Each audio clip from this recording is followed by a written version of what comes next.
nombre es Jesús Vega Ramírez, mi número es 18420-494 y vamos a hablar acerca del tema 3.1, que son las técnicas de modulación analógica, que podríamos decir que es el proceso de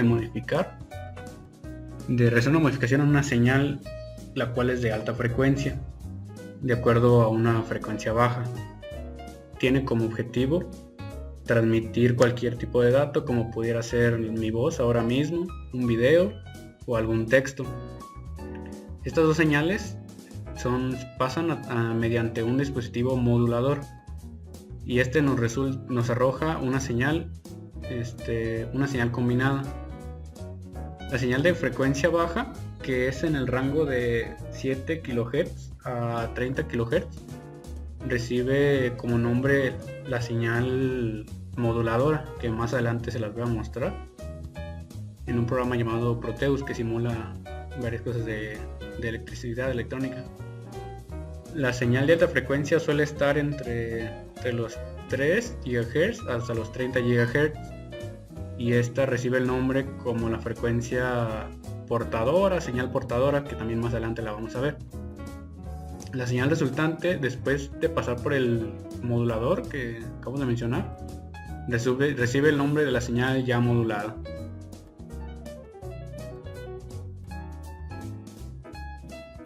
Comenzaremos explicando la modulación en amplitud, la que es modulación AM.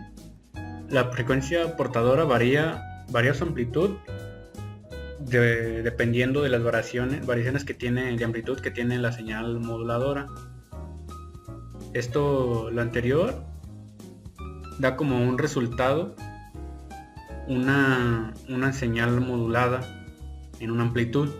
Como podemos ver en la imagen que les estoy mostrando, vemos cómo va variando la amplitud, y la señal moduladora de frecuencia baja es como se alinea en esa parte, que ahorita se los mostraré en Proteus para que quede más claro, y ahí veamos cómo se va moviendo cada señal. También les mostraré en dónde está un pequeño circuito para ver cada una de las señales.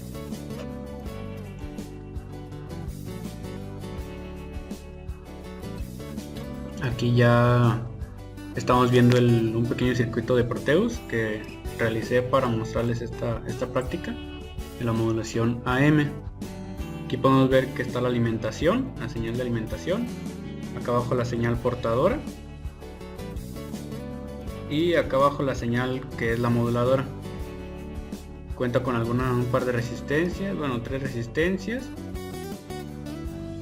un capacitor, funciona como bobina, y aquí con el osciloscopio vamos a ver las señales. Déjenme lo ejecutamos, y como podemos ver, aquí nos está mostrando, esto sería como nuestra información, la que estamos mandando, y aquí sería la señal ya modulada, y esta sería la señal, como les mencioné, de la moduladora, que si vemos está como al ras. Y eso sería todo de la modulación AM.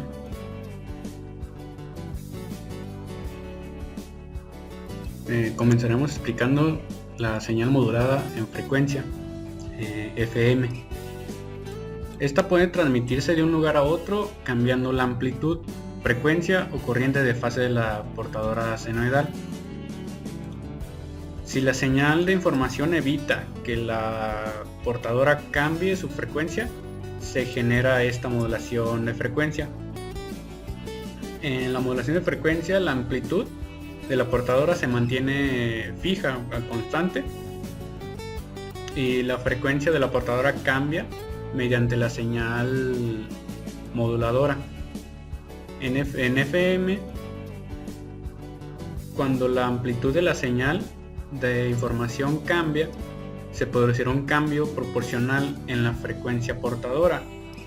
El aumento de la frecuencia portadora producido por la señal modulada se denomina desviación de frecuencia. Aquí podemos ver una sencilla imagen que nos muestra cómo es la onda modulada en frecuencia de FM. Y ahorita más adelante les mostraré un circuito en Proteus y con el osciloscopio veremos estas ondas.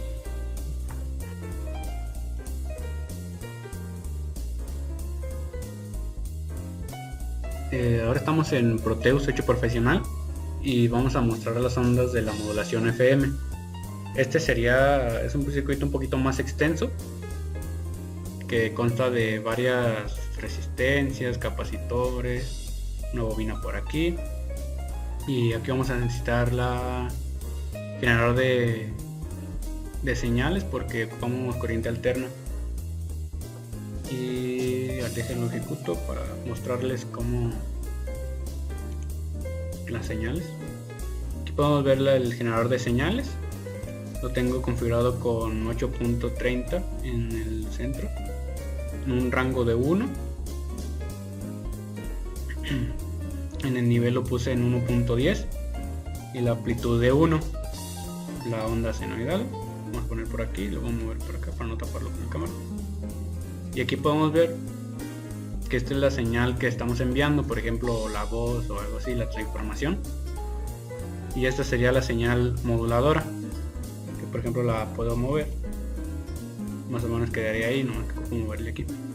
Y esta sería la señal ya ampliada con la modulada. Y eso sería todo de la modulación FM.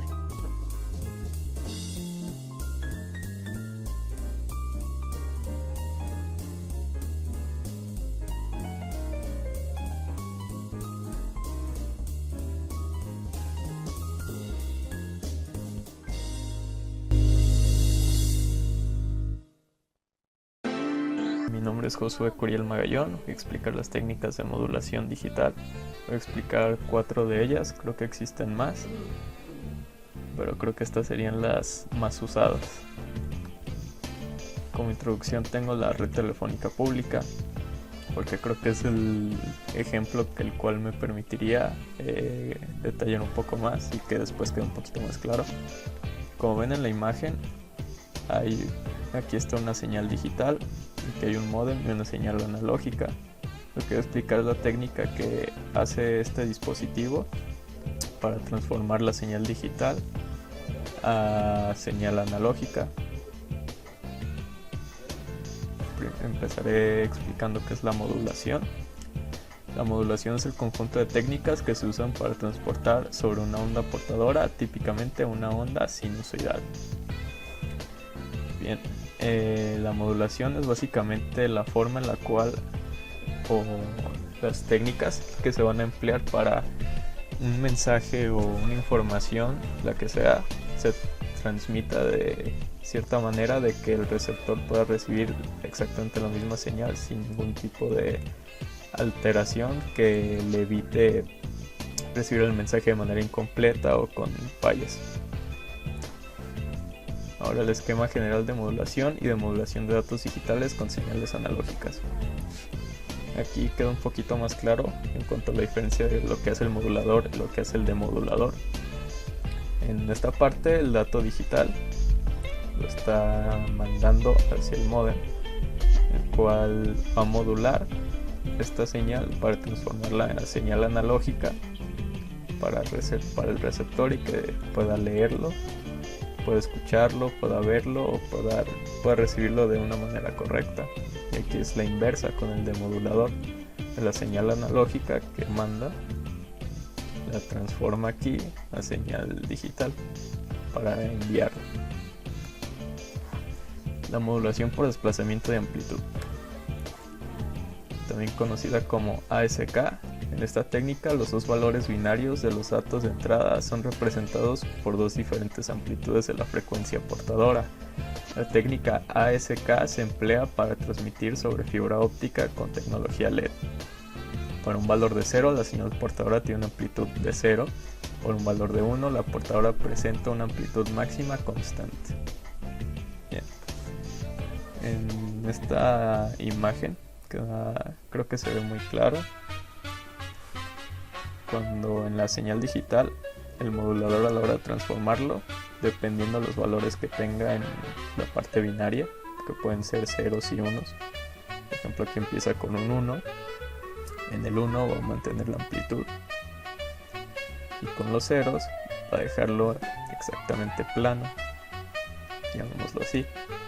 Y con el 1 de nuevo va a mantener la amplitud, se encuentra con un 0, sería este de aquí, lo deja plano, y con los 1 vuelve a generar esta amplitud, y hasta que llega de nuevo con los ceros lo deja plano. La modulación por desplazamiento de frecuencia. FSK. La forma más común de esta técnica se denomina modulación por desplazamiento de frecuencia binaria, en la cual dos valores binarios, que son el 1 y el 0 para la parte digital, son representados por diferentes frecuencias, F1 y F2, las cuales tienen desplazamientos cercanos a la frecuencia portadora, cuyos valores son la siguiente forma. Para los valores de 0, utilizaremos la frecuencia F2, que es la que es más cercana a la portadora, y para los valores de 1 sería igual a 2 veces F2. En la siguiente imagen quedará un poquito más claro. Como ven, para los valores de 0, que serían la frecuencia 2, mantiene esta forma.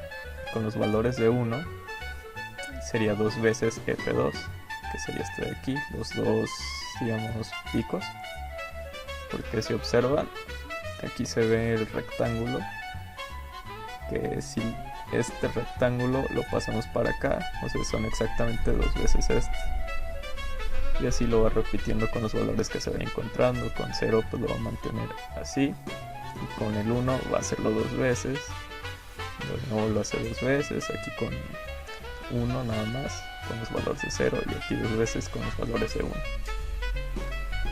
La modulación por desplazamiento de fase. En la modulación PSK, la portadora tiene corrimientos en la fase. El esquema más simple de PSK usa 2 fases para representar 2 dígitos binarios. Esta técnica es conocida como modulación por desplazamiento de fase binaria. En sí esto se ve un poquito más complicada porque incluye grados, pero hay con la siguiente imagen que pasaré, le explicaré de mejor manera cómo se representa cuando es 0 y cómo se representa cuando es 1. Aquí tenemos como valores de inicio 2 ceros, por lo cual dice 0 fase 1, desplazamiento de 180 con respecto a fase 2, funciones cosinodales.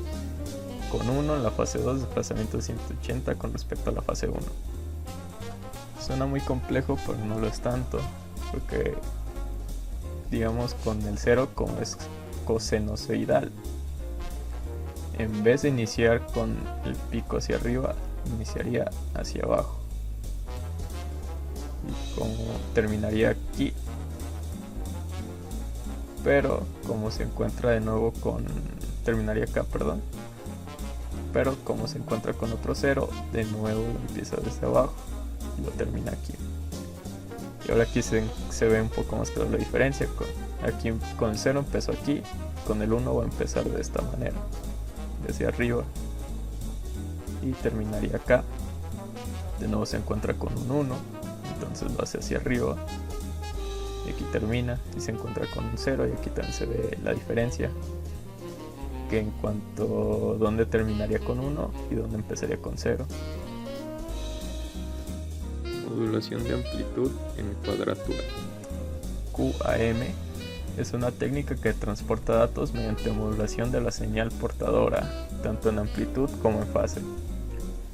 Esto se consigue modulando una misma portadora, desfasada en 90 grados. La señal modulada en QAM está compuesta por la suma lineal de 2 señales previamente moduladas, en doble banda lateral con portadora suprimida. Y ahora mencionaré las aplicaciones. Como se ven en las imágenes, pues esto nos permite como generar no señales sino conexiones o redes que nos permiten mandar y recibir información. Por ejemplo, aquí estaría el módem, el cual le puede enviar información de esta computadora a esta, que puede ser utilizando bien, creo que es lo más común, BSK, que es una técnica la cual si no requieres de mucha velocidad o no quieres costear mucho dinero, pues te puede venir bien, pero pues es su desventaja, que es un poco más lenta, pero pues funciona para transformar las señales digitales a señales analógicas, que podría ser bien esta señal digital que se manda para acá, pero quieres imprimirlo acá, entonces la señal digital aquí la transforma analógica para poder imprimirla. Y también se utiliza para hacer enlaces en cuanto a satélites, que bien pueden ser con la técnica QAM o también con la de FSK, que creo que es la más común en estos casos en cuanto a satélite. Bien, por último haré una demostración de la técnica de modulación ASK con un circuito que elaboré en Proteus. Este circuito nos permitirá ver las diferentes señales. En el canal A estaría la señal analógica, en el canal C estaría la señal digital y en el canal B la señal modulada. Voy a poner pause. Aquí. Como he mencionado, en esta parte está la señal analógica. Aquí tenemos la señal modulada, aquí la señal digital. Aquí lo que hace es la comparación entre ellas y cuando detecta ciertos valores que serían en este caso el 0, lo mantendría aquí, y cuando tenga valores de 1, pues cambiaría. Espero de esta manera quede un poquito más claro las técnicas de modulación.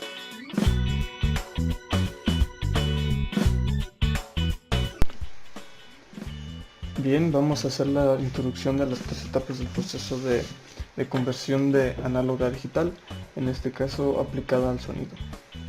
Las 3 etapas son el muestreo, la cuantificación y la codificación, y aunque estas 3 etapas pueden pasar desapercibidas y parece que son las mismas, después de un punto de vista de análisis teórico es muy importante separarlas porque cada una tiene unos efectos diferentes en el resultado final. El muestreo es la primera de ellas, que consiste en tomar el valor de la señal analógica en determinados instantes de tiempo de acuerdo a un reloj que lo va marcando.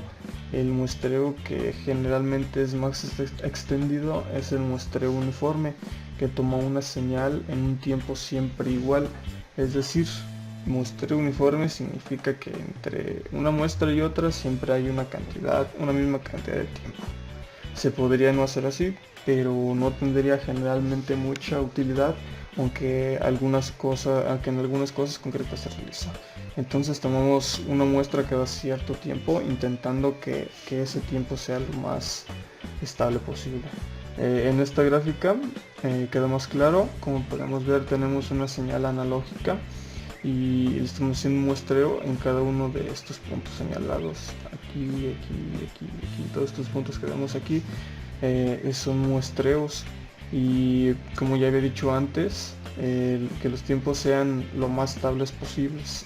Básicamente lo que estamos haciendo es cuantificar el eje de tiempo. Entre medida no vamos a almacenar lo que ocurre en la señal. Esto es importante porque en los ordenadores tenemos celdas de memoria digital, donde podemos almacenar los datos en un momento determinado, pero no podemos almacenar infinitos datos entre entre un punto y otro punto. Entonces, ¿qué tenemos que hacer después de reproducir una señal?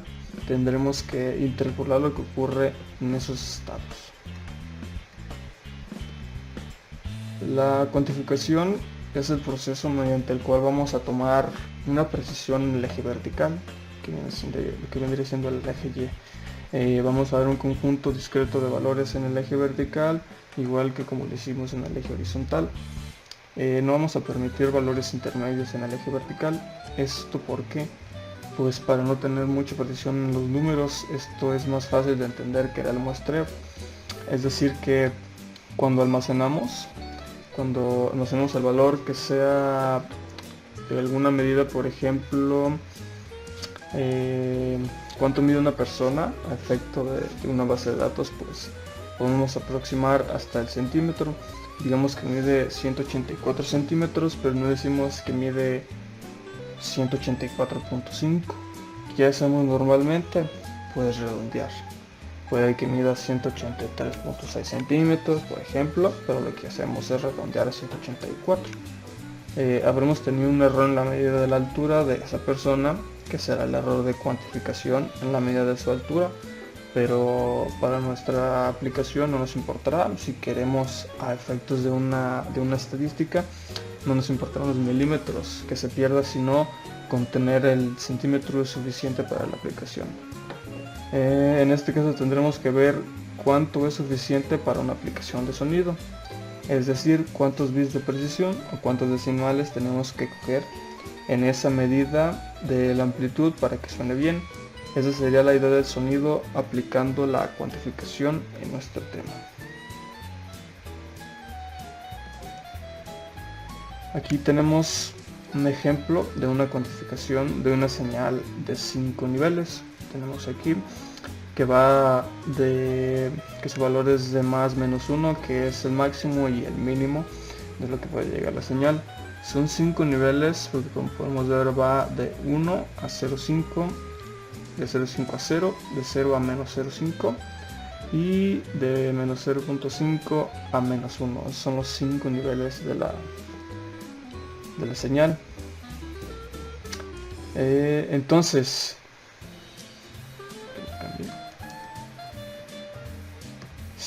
si hacemos la resta de la señal original a la cuantificada, obtenemos lo que es una diferencia, que es esta que tenemos aquí abajo. Esa diferencia se llama error de cuantificación, que es una especie de ruido que aparece en cualquier proceso de cuantificación. Vemos aquí que si cogemos una cuantificación con más niveles, el ruido es mucho menor, o sea que la escala es más baja, y si tomamos niveles más finos aún, como podemos ver aquí, se reduce aún más. Entonces esto no es un problema, sino definir qué nivel de ruido queremos. Cuanto más pequeño lo queremos, más escalones debemos tomar, pero la ventaja es que podemos hacerlo lo más pequeño que queramos dentro de las posibilidades que nos ofrezca la ingeniería en ese momento, claro. Entonces este es el efecto de aumento de los niveles en la cuantificación.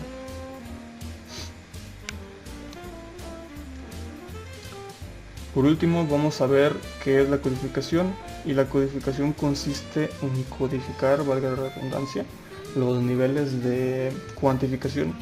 Es decir, que aquí los niveles de cuantificación fueron de 5. Todos estos niveles se pueden codificar de manera eficiente a nivel informático o digital, y para eso pues el código binario es el más práctico. Entonces la codificación más inmediata es la PCM, que consiste en codificar los niveles en binario. Por ejemplo, aquí tenemos 8 niveles y se modifica desde el más abajo al más alto siguiendo el código binario, como podemos ver aquí. Cuando estos niveles son uniformes y se modifican en binario, el código se llama PCM. Y vemos en esta gráfica que tenemos aquí que solo hay valores positivos, pero generalmente también se ponen los valores negativos, y lo que se hace simplemente es utilizar los números en complemento a 2, que nos permite valores positivos y negativos. Bueno, esto sería todo de las 3 etapas de la conversión de analógica a digital. Gracias.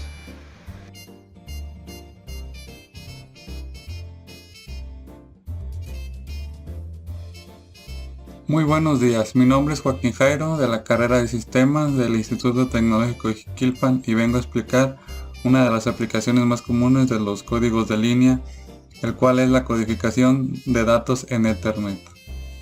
Ethernet hace referencia al grupo de tecnologías de redes usadas para conectar múltiples sistemas y crear una LAN o una red de área local. Dos de los tipos más famosos son Fast Ethernet y Gigabit Ethernet. En este video explicaré la aplicación de los códigos de línea en el hermano menor Fast Ethernet. Fast Ethernet tiene una velocidad de 100 megabits por segundo. Fast Ethernet se usa en los sistemas 100 base FX, 100 base TX, 100 base T4, entre otros. De estos, el más utilizado es 100 base FX, que es de fibra óptica y puede alcanzar distancias de 100 metros por segmento. Este sistema usa el código de línea NRZI o No Return Zero invertido, que es una variación del código polar NRZ, donde si el valor es 0 no se codifica en la misma señal del bit anterior.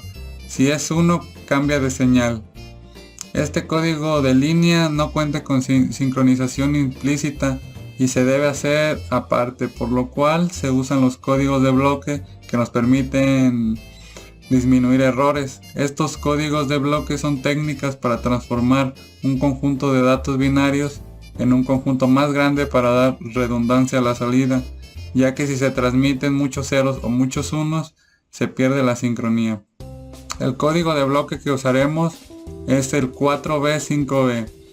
Cambiaremos los bloques de 4 que nos dan 16 combinaciones por bloques de 5 que nos dan 32, y así evitando los unos y ceros consecutivos. Ahora veremos un ejemplo de cómo codificar para Fast Ethernet. Aquí tenemos los datos a transmitir. Así se verían los datos codificados en NRZL. Vemos que hay muchos espacios sin cambiar de nivel, eso porque los datos tienen ceros seguidos y lo cual puede generar errores en la sincronía, por lo cual utilizaremos el código de bloque 4B5B, evitando que exista lo menos posible ceros y unos seguidos. Como podemos ver, los bloques de bits ahora tienen 5 y ya no 4 bits. Ahora vemos la diferencia codificando de nuevo en NRZL. En este ejemplo queremos mandar los datos por un sistema 100 base FX, el cual utiliza fibra óptica y el código de línea es NRZI, así que así se vería el resultado final. Ya por último, el receptor tendrá que hacer el proceso inverso equivalente para obtener los datos codificados. De mi parte, sería todo por este video.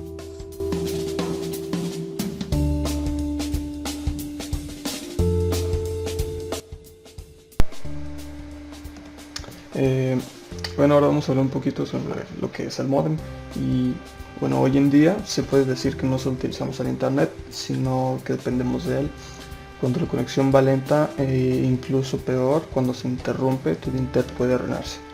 ¿Te has parado alguna vez a pensar cómo funciona realmente tu conexión a internet? Desde el router Wi-Fi a los dispositivos móviles, los elementos que componen tu red doméstica se comunican en distintos lenguajes digitales. El módem es la figura que actúa como intérprete entre todos ellos. Lleva las señales procedentes del proveedor de servicios de internet, también conocido como IPS, y las transforma en una conexión a internet para que tu router Wi-Fi las envíe. Dicho de una forma más sencilla, el módem le proporciona acceso a la red de redes, pero también puede marcar la diferencia con la eficiencia de tu Wi-Fi doméstico. Bueno, aquí tenemos cómo funciona un módem. El módem recibe de tu casa información proveniente del ISP, tu proveedor de internet, a través de la línea de teléfono, fibra óptica o un cable coaxial, dependiendo del proveedor, y a continuación la convierte en una señal digital. El trabajo del router es el que canaliza esta señal a los dispositivos conectados, ya sea por cable Ethernet o por Wi-Fi, para que todos los dispositivos puedan tener acceso a internet. El router y el ISP no se pueden comunicar directamente porque emplean lenguajes distintos, o mejor dicho, transmiten distintos tipos de señales. De ahí el papel tan importante del módem como intérprete sea tan relevante. Bueno, una pregunta que se ha hecho mucha gente: ¿por qué deberías comprarte un router nuevo? Y la verdad es que tu proveedor te proporciona un módem estándar cuando se te da de alta tus servicios, pero este router no es gratis. Tienes que pagar un alquiler por esa cantidad que con el tiempo puede llegar a un costo demasiado alto. y esto se esconde a menudo enterrado entre los desgloses de costes de la factura mensual. En el transcurso de año esta cuota puede subir incluso tan alta, más caro que comprar un modem nuevo. Si mantienes la suscripción con el mismo proveedor, un par de años no solo amortizarás el coste de comprar un modem nuevo, sino que ahorras una buena suma de dinero al no tener que pagar cuotas futuras. Bueno, hay tres tipos de cables de los que usan los modems, como ya lo hemos hablado, que es el cable, el DSL y la fibra, y que estos operan con distintos tipos de cables según el proveedor de servicios de internet que se utilice. Los cable modem están disponibles muy a menudo en tiendas, lo que no es el caso con los productos de fibra óptica, y algunas excepciones de los proveedores como serían Verizon Fios y AT&T Uverse, que requieren que los usuarios utilicen dispositivos específicos para que puedan acceder a los servicios. Tenemos primero lo que es el ADSL. La versión más frecuente del DSL es el ADSL, que significa que la velocidad de los datos enviada o recibida puede variar. Los proveedores en telecomunicaciones en México pueden brindar diferentes tipos de conexiones de internet, entre los cuales están los más usuales y conocidos, el ya antes mencionado ADSL y la fibra óptica. En México el ADSL se mantiene como la tecnología dominante, que constituye el 41% de las suscripciones de banda ancha fija, pero esta está siendo poco a poco sustituida por la fibra óptica. Es de la que hablaremos ahora. ¿Y cómo funciona la fibra óptica? Esto se trata de un medio de transmisión de redes de datos conformado por hilos muy finos de plástico y vidrio, por los cuales se envía luz por donde se viajan los datos. Los conductores ópticos se agrupan formando cables llamados fibras, por donde la información se envía a modo de señales de luz, esto alcanzando una velocidad de navegación bastante alta, así como una gran calidad de señal. Y ahora vamos con el cable de Ethernet. Un cable de Ethernet es el tipo más común de cable de red utilizado en una red con cable de casa o en sí en cualquier tipo de establecimiento comercial. Este cable conecta dispositivos con cable local a la red en conjunto para compartir archivos y acceso a internet. Los routers Linksys utilizan cables de Ethernet para conectarse al modem a través de su puerto de internet o WAN y obtener acceso a internet para dispositivos conectados o inalámbricos conectados detrás del router. También poseen 4 puertos de Ethernet que pueden ser utilizados para conectar directamente a sus dispositivos con cable y ampliar su red doméstica. Bueno, vamos con un apartado que se llama una tecnología de modem superior. Esto por desgracia los proveedores de servicios a menudo no alquilan los modems más modernos. De hecho se llevó un estudio de 1000 hogares en los Estados Unidos y se ha determinado que la mayoría de los usuarios norteamericanos de cable modems no saben si sus dispositivos son lo suficientemente potentes para enviar adecuadamente la señal inalámbrica a sus redes. Y esto porque puedes contratar un servicio que tenga una velocidad alta, pero que tu modem no esté preparado para soportar esas velocidades. Bueno, como un tip, si estás interesado también en adquirir un nuevo router Wi-Fi, es considerado que tengas la opción de una solución 2 en 1, modem y router, que estos routers integran un modem en un solo dispositivo práctico, y como para que no tengas que preocuparte por todas las instalaciones llenas de cables y todo eso. Los modem router ofrecen asimismo una interfaz de usuario que es intuitiva, que te permite gestionar tu red, incluyendo ajustes de seguridad y priorización de dispositivos desde cualquier sitio. Bueno, eso sería todo más o menos de lo que es un router. Gracias. Y bueno, los estándares son un patrón o punto de referencia para medir cosas de la misma especie, en términos generales. Los estándares en telecomunicaciones son importantes ya que permiten a varios fabricantes hacer dispositivos u ofrecer servicios que puedan interactuar entre sí sin problema. Dichos estándares son establecidos por organizaciones encargadas de lo mismo.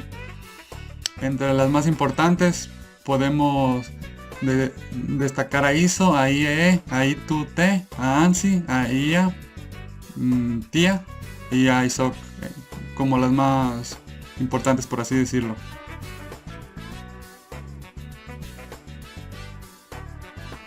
Un ambiente de comunicación de datos nos ayuda a dirigir esa transferencia de información entre dos entidades de esa misma comunicación.